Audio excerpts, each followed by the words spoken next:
Oh, okay, I've got to remove that. I can't do it there. Remove that. Okay, now, mate, we are live again. Back It says, into I it. feel like we should like Saturday. We should do Saturday night so we can like Saturday Night Live. Oh, we need it. Yeah, Starkey and the Kid, Mr. Starkey and the Yeah, Kid. We need a little jingle of some sort. yeah. Oh man. So we're sitting here. I'll just get set up for comments. So people want to join in and share their feedback with us. Awesome. Just take a look to see if we are live.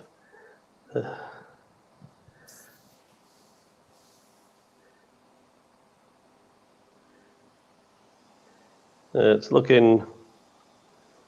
Well, it says we're live anyway. How are we looking? I think we're Oh, into hang it. on. We're not live on LinkedIn. That's what the problem is. Okay. Hang on, just add that there. Save changes. Now we are going live on LinkedIn. So we were live on everything else except for LinkedIn. There we Awesome. go. That's cool. All Yeah. over it now. This is Let's where we do should it. be. So it should show us that we're coming up live on LinkedIn now. All right, man. Well, this is exciting. This is week 2. We got some really great feedback on last week's mentoring session and the whole live stream and lots of participation, which is why we wanted to do this sort of live and online. Mate, so thank you for doing so and being willing to be vulnerable and open to sharing your questions and your journey of learning and challenging an old bugger like me every now and again. It's awesome fun. I love it, and yeah, I mean the opportunity to do this live has been epic. Like you said, since last week, I've had some epic conversations outside of this as well, just with people that have either watched it or we've connected through mutual friend, being yourself or whatever it Yeah. might be. It's been really cool just to expand on what we've been doing for a few months now, and yeah, it's no different today. I've got a few more questions I'm looking forward to throwing your way. So Okay, mate. Well, now I've actually got you on the big screen. I don't need my glasses, so I can actually see what I'm doing, which is really cool. The all right, so let's get into it, buddy. Let's awesome. talk about what's going on this week. Cool. I mean, I suppose to kick it off, something that we're clear about, even going into these live sessions and just everything else, has been what we chat about isn't strictly business only, and that's something I've really appreciated, is having someone like yourself to bounce off, whether it's business or things in life as well, which has been really, really helpful. And I suppose something that has come up for me in the past week has been the thought of, let me paint a picture for you. Have you ever been sort of going down on a path, whether it's with business or a certain path in life, that you feel like you're quite focused on, that you're set on, and then out of nowhere you get a surprise of some sort, whether it's a surprise of another business potentially doing the same thing you are, or something in life happens that really catches you off guard and really shakes you on this so-called path that you're on before. The follow-up from that is the potential of self-doubt that creeps in through that as well. And I'm just curious from your point of view, Dave or Starkey, how have you faced situations like that before in both life and business, and what's been your experiences with those types of situations? Yeah, absolutely. So, firstly, good surprise or bad surprise? Bad surprise. Okay. I think, and even good surprises can come along when you set your mind to something and if you're really confident it's what you want. There's this, they say that once you set your mind on something, the universe rallies its forces around to give you everything you need to make it a reality, right? Well, that's a bit bogus. So it's a little bit of, let's say bad information, but misinformation. Because here's what happens first, I reckon, in my experience, only speaking from my experiences as I've pursued the things that I was very passionate about and went after, is that the universe first and foremost throws everything at you in terms of what I call the test. And it doesn't give you everything, it throws everything at you. Because I reckon it wants to see how badly you want it. And then when you pass the test, then it opens up and says, okay, you're dead serious about this. and therefore then starts rallying all the resources around you to help you fulfill your mission, your purpose, whatever it is that you choose to call it. And so I've had moments where I've been tested, and that's when those surprises come at me. And depending on how you choose to interpret them, right, is going to probably make the difference. What are they there to teach you? Is it happening to you, or is it happening for you? If this surprise is happening to you, well, then it can easily derail you and you get into self-doubt and negative worry. Or if you go, this is happening for me, it's giving me a lesson here, something I need to learn to build strength or resolve or resilience or whatever it might be to pursue whatever it is that I want. Or perhaps to tell me I'm on the wrong path. I can't tell you whether that surprise is the right surprise. Well, let's say any surprise would be the right surprise, depending on how you interpret it. But whether that surprise is to keep you on track or to tell you you're on the wrong track, that's only for you to decide. That's awesome. I appreciate that, and even sort of to extend that out as well. It's amazing what benefits getting clear on your vision, your mission, your purpose, and your values can I suppose lay out for you. And this is a situation where being clear on my mission with one certain venture, where this surprise has come up, actually has allowed me to then look at my mission, to look at that strategy or those tactics as you talk about in the book as well, and then basically adapt and evolve those to ride with this surprise, and to not so much pivot as we've talked about before, not pivot, but really be able to maximize the opportunity in this challenge, not so much identify the challenge and the opportunity, which I got totally caught off guard by, and it was totally unexpected that having clarity on those, I don't know what you'd call them, higher level sort of areas or focuses for the business or for the venture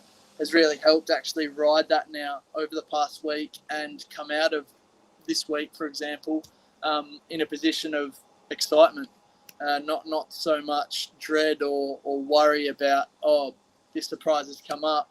What am I going to do? What do I have to change? Like, it's not really changing anything. It's just sort of evolving on what I had already established as the mission, which has been really cool. So and I think that you speak really well to the fact of having a real clear sense of vision, what the world's going to look like, but then the mission, the evolution that you're going through based on your purpose. So I know why I do what I do. I know certainly my values in terms of how the Guardians to stay in alignment to that purpose. And then you obviously have your picture of the world that's far greater than everything all combined.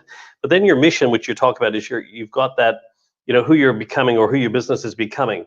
And now you have all those decision-making filters. When surprises are thrown at you, hang on, is it going to help me with this? Is it going to reject any of this? Will it help create this world? Will it help me become or my business become this? And not the thing itself, but the lesson from the thing itself, or from the surprise itself. Because it's not so much the surprise, it's the lesson. And once again, that comes down to your perspective going, is it happening to me or is it happening for me? And if it's happening for you, you'll find the lesson. And if it's happening to you, you'll let that damage you. But having that strong sense of purpose, values, vision, mission, all those things, whichever way people want to word those things, helps you to make the decisions, and it gives you decision-making filters to filter the surprise or the impact of that surprise, the interpretation of that surprise through the lens of those things. And it can help you then decide, hey, I'm on the wrong track here, or I'm on the right track, and this thing's testing me, and damn it, I'm going to show you. Totally. Like, just to put it another way, what it has helped me from a startup point of view or an entrepreneurial point of view is really not have to waste any time. And I've taken that meta view or that helicopter view almost instantly, instead of being caught in that surprise down in the jungle, as we've talked about before, and just being worried about, okay, what trees do I have to sort of scale and move out of the way to make some more progress. There's been none of that rummaging or stress, because I've had those in place before. So I've been able to take that instant higher view and look down as, okay, well, there's actually this option. There's also this option. I could actually go this way as well, and that's been something that's been really, really beneficial. And I suppose to flow on from that, let's talk vision. Like, I'm really keen Yep. to pick your brains about vision as well, because something that, or a question that has come up for me over the past few weeks has actually just been around. So I can see how beneficial having a vision can be for a Yep. business. Not even for a business, just personally. Like Jess, my lovely wife, who, yeah, we've been able to sort of sit down and go through this stuff together as well personally, which has been really amazing.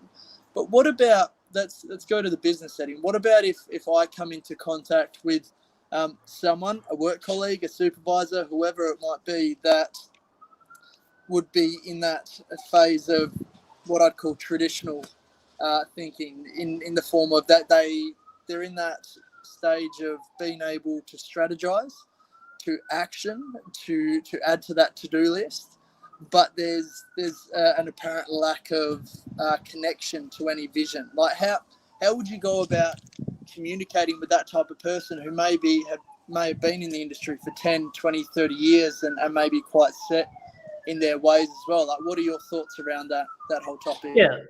No, absolutely. And the thing that popped in my head as you were sharing that is there's an old quote. I wish it was mine, but it's not. And I don't remember who said it, but it's been used numerous times by Not many a people. Clarism? No, definitely not. I wish it was though, because it's a perler. But there's no thing. Vision without action is just dreaming, and action without vision is just passing the time. Vision and action combined can change the world. And then I add, start with your own. All right, and it might have actually come from the star thrower, Lauren Isley, the star thrower. He talks about the kid throwing starfish back into the ocean. Um, a really great story. But to me, that's it. You got a lot of people who are just doing a lot of stuff, and this is where busy work comes from. You have all this action. We're taking all this action, but to what end? To what direction? To accomplish what? To have what impact? So you got to be mindful if you're taking all this action, if it's not aligned to something other than, and people say, well, it's aligned to making money or driving revenue or profits, and that's okay. And this is where a lot of people struggle, because what they do, when your outcome is to make money, then you'll do whatever it takes to make money. But then you lost sight of, not in terms of how you make money, but why you make money. Why you make money is because you solve problems for people. And if you start solving problems for people that way, then all of a sudden you say, oh, I can make money over here. Oh, I can make money over there. Oh, I can make money over there. You've just taken your eyes off why you were doing what you're doing. And this is, so having this sense of vision is it's about living that purpose every day and the impact that you're going to have on the world 10 or 20 years from now. It's the impact. And I also challenge a lot of people, because they do a lot of actions. If you think a vision is about, oh, I'm going to have 10 branches of my business spread out across here, like that's what we've traditionally looked at as vision statements, are these things that say, hey, our vision for our business is this, this, this, and this, and we'll have 20 of these branches here with 100 employees driving $20 million in revenue, blah, blah, blah. Those are goals. That's not a vision. If you had 10 branches or 10 offices spread out all across the world with 200 employees doing $20 million in revenue, solving problems for people by fulfilling your purpose, your vision should be the impact that we've had on people's lives. We see a world where, because of all that great work we've done, because we've been able to reach out there and scale and expand our business to serve more people, to solve more problems for more people, we've made this impact on the world. Yeah, when you were saying that, those goals, the 10 branches, it made me think of something we've chatted about before around, okay, then, like, that is great from a tactics point of view, as you said, those goals. But what is having 10 branches helping you become, or helping you be, to move towards that vision that you create, or that you envisage? I feel like, there can be quite a lot of confusion just in conversations since reading your books, our conversations out in the workforce, that there's quite a lot of, what's the word, crossover or dilution of this whole part of business. Yeah, and the really cool part about this is, when we start talking about visions like that with the 10 branches and the revenues and the number of people, that's us talking about the organization of our business. But when we talk about the impact that we're going to have on the world, that's talking about the business of our organization. Right? And there's a tipping point that comes in people's lives or businesses when we take our eye off the business of our organization, which to benefit our clients, it being focused on the organization of our business to the benefit of our shareholders, it's like what I call shuffling the deck chairs on the Titanic. You've hit the iceberg already and you're just wasting time and energy because you've lost sight of why your business does what it does. And then you've become more internal focused rather than external focused. You've become more intrinsic, or it's about us, not about our clients and the people we serve. No matter what you say in lip service. And so that's why I believe the vision, and even for your life, is like it's not about, you guys have vision for your life and say, oh, I want to have a mansion on the beach somewhere, da da da da, and like wonderful. Set those goals for your life. I don't question that anybody should set whatever goals they want for their lives, but your vision for your life should be the impact of, if you worked out what is the problem that you're passionate about solving in this world, what is it that you want to achieve, in your lifetime, and then what's the impact of that by you living that every day for the next 20, 30, or in your case, for the next 80 years of your life. What do you see the impact in terms of the world because you existed in it? Such a fun exercise to go through, like both personally and from a business point of view too. And again, I think I see there being there's definitely differences in types of people, or like we've talked about the conditioning that's come before it as well. We talked about before of people being in business, whether it's for 10, 20, 30, 40, 50 years. So there's going to be some conditioning, I'm sure that could be underlying some behaviors, some of the values that we're seeing. And just on that as well, actually, it's within the same sort of question. When you identify, so like we've talked about before, we're so quick in organizations, in workplaces, in industries to jump on the behaviors that we see of someone. So whether it might be something that we don't like, and we're so quick to address, we don't like seeing that, don't do that, don't behave like that, however we word it. But like we've talked about before, and it's awesome that that's in the book as well, how we think drives how we act. Yes. So if you identify that someone is behaving in a certain way that you feel like isn't in line with how you want to behave, but then to be able to take that deeper dive into, okay, I wonder what thinking is driving that behavior, which obviously starts to uncover some values for that person. How can you address it with them? How do you recommend to try and communicate with them initially when you identify that? Because that's something that's been playing on my mind. Like, okay, so I've identified it's a behavior that's not what we want around here, that's not how we behave, and then I've tried to take a dive into okay, the thinking that they're that is going on for them is actually driving that, and I've found that out through questions. If I've identified that the thinking that is going on for that person isn't in line with how we want to move forward as a business from a values point of view, that unique thinking, how do we address that? How do we communicate about that? Yeah, that's a great question. If you look at it, and this gets back to that chapter in human behavior, I think, right at the very beginning, but which is why I put that beginning, because it applies to all the rest of the chapters in the book. But we know the behavior that we want, right? Or let's say, no, so we'll start here. We know the behavior we've seen. We know the behavior we want, right? And then we also know what thinking would drive the behavior that we want. What is the one thing we don't know right now? Is where they are in relation the behavior to we want, and the thinking that will drive the behavior we want. The only one piece of the puzzle that's missing is we don't know where they are in relation to that. Yeah, what thinking did they have that drove the behavior that they demonstrated? We know the thinking we want and what behavior it would drive, and we can see the behavior. What we don't know is the thinking that drove that behavior. Now, and this is where in most organizations we sit there and go, we don't like the way you're behaving. We want you to behave like this. So start doing that. And they might do it once or whatever, but then before you know it, they're back the next week and they're doing the way they were doing it again. Oh God, remember I told you we don't do you must do it like this. And they're like, oh, okay. But what we haven't addressed is say, hey, talk to me about what you were thinking there. What's going on? Like this is as simple as asking them the questions about, hey, Sean, I noticed that, and you know how we were talking about this last week, and we said this is what we're looking to do, and here's the thinking that would drive that. I noticed that this is what happened. Can you talk to me about what you were thinking there? What was happening? Not in a like, oh my God, what were you thinking kind of way, But hey, talk to me about what was going on. What were you thinking at the time? And then you'll explain to me where your thoughts were, because now I know where you are. I know where your thinking is. I know the thinking I want, because I'd rather address the thinking than the behavior, because I know when I address the behavior, nothing changes. But when I address the thinking, the behavior changes, because how we think determines how we act. But organizations, all we give a crap about is the behavior and the results. We never bother to go to the thinking, which is why we direct people when we give them, we say, you need to do this.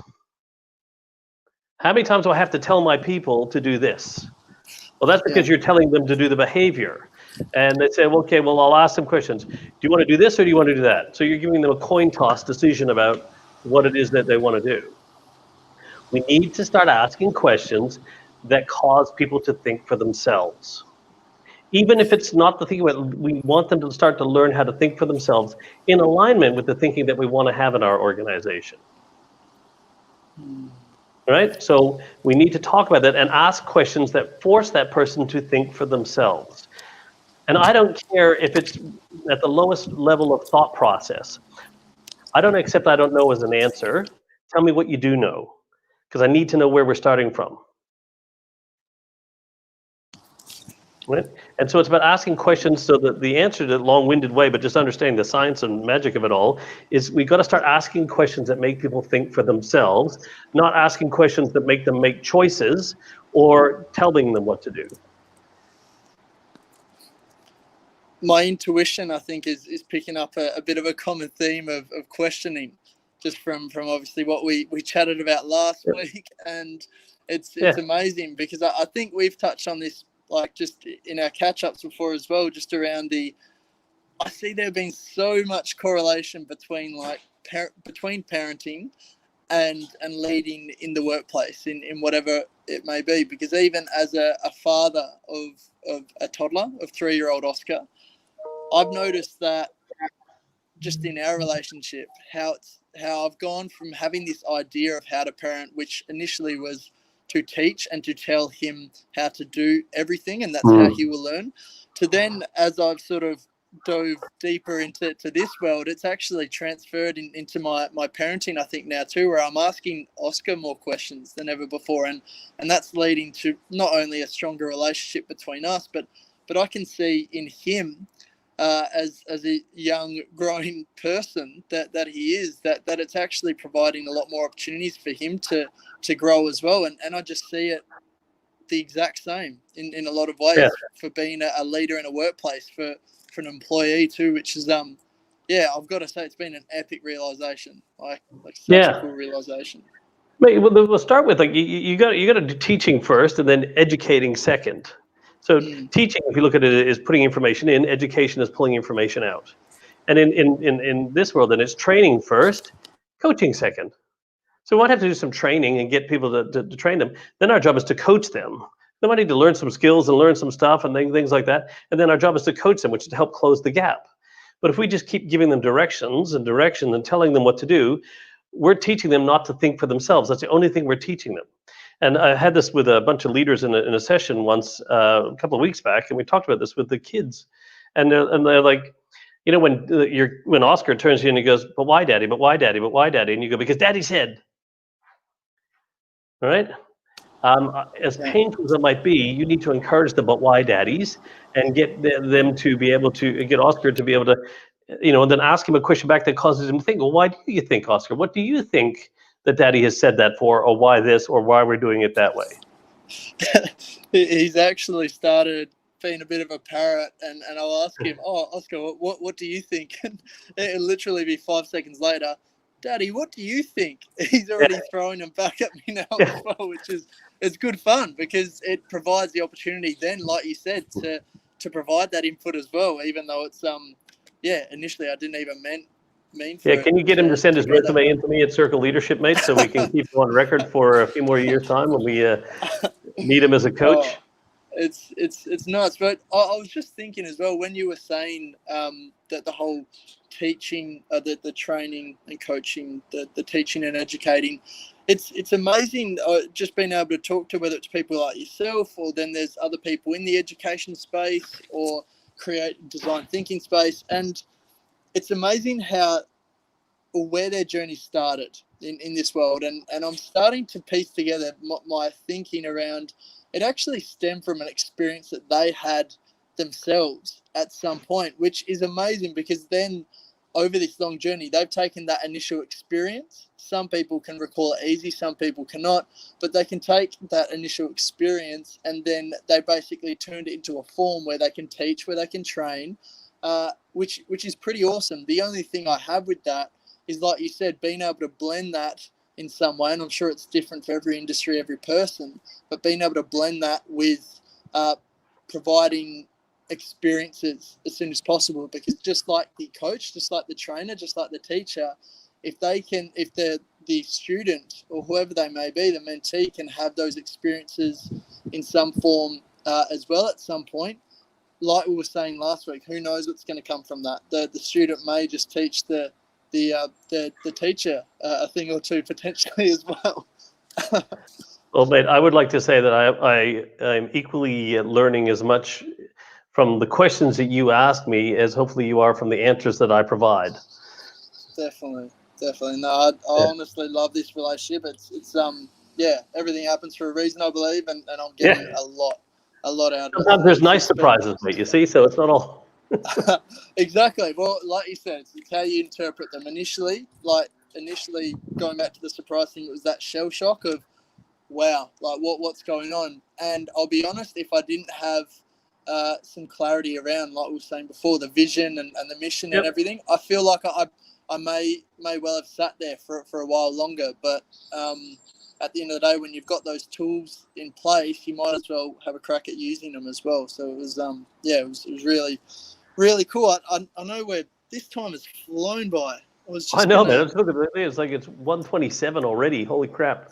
Maybe I'll flag this and get your initial thoughts, and maybe we can take it into next week, because I feel like it's an in-depth topic. But I recently watched The Social Dilemma, the Netflix documentary that's gathered a lot of traction, a lot of attention just in my circles that I'm in at the moment. And it's interesting that the doco left me with a lot of questions, and one main one that comes to mind is it possible to provide effective marketing these days without social media? Like, what are your thoughts initially when that question comes up? Yeah, well, the first question comes to mind, and I've asked this of clients in the past, is if social media all got shut down because of privacy or government regulations and stuff like that, how would you market your business? It's a great question. It's a really great question. I'm working through that.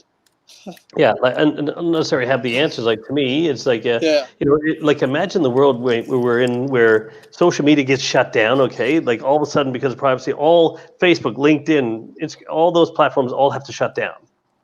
And we're in the current pandemic that we are, where we can't even physically go out and see people. How? I mean, other than email marketing, possibly still, phone, Zoom. Carrier pigeon. You carrier pigeon. Get back to that. Do we have to get back to the old post, mate, where we're sending stuff in the mail? I don't know. It'd be fascinating to see. But I also believe that somebody else would come up with a creative idea, because invention or necessity is the mother of invention, right? Or so people will still need to market and promote their business. But I also wonder how many people would be servicing the shit out of their clients at a much higher level than they ever have in the past, just not to lose business. Yeah. The customer experience will go through the roof, you think? Well, you would think we would think so, and I always keep that in mind. Just like, when I'm thinking about my clients, is like, how do I create that amazing experience so that they never want to leave anyway? But because we spend so much, and I have this. It's my rule. It's like, it's honor the one, right? I call it honor the one. So is that we're so busy to win that client. When we've won that client, you win a big contract. And I know we're close on the end here. So we win that big client across, and we go, you beat it, we've got them now. Then we go out and try to win another client, right?